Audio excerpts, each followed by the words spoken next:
The attorney for the family of Carlos Zegarra-Arroyo, a Clayton County detainee brutally beaten to death, is raising red flags about his case. So this comes on the same day the medical examiner's report revealing concerns about operations at the Clayton County Jail. 11 Alive's Don White is live in Jonesboro with the latest details that we learned from that death investigation report. Don?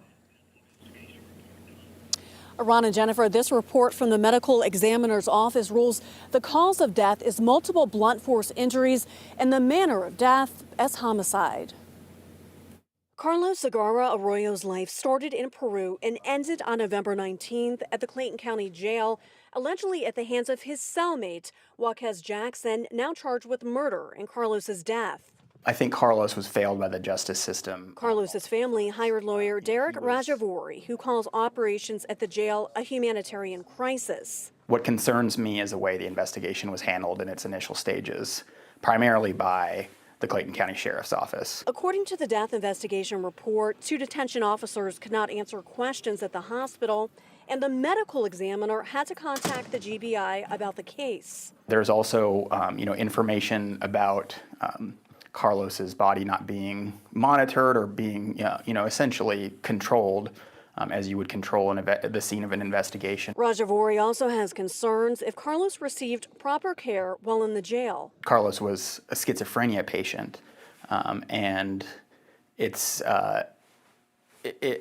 can be dangerous to house patients with conditions like schizophrenia in the general population. The sheriff's office previously called this a racially motivated attack, with Jackson reportedly telling jail staff he doesn't like Hispanic people.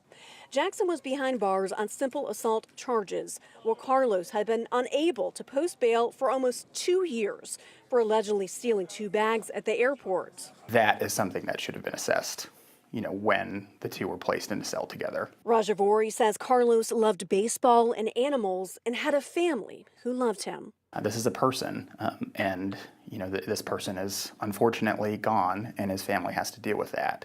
And whatever we can do to make sure that doesn't happen again, I think is important as a society that values, human dignity and liberty. Carlos's lawyer says he is in the process of gathering information and he may pursue a civil lawsuit. Sheriff Levon Allen did not return my messages for comments.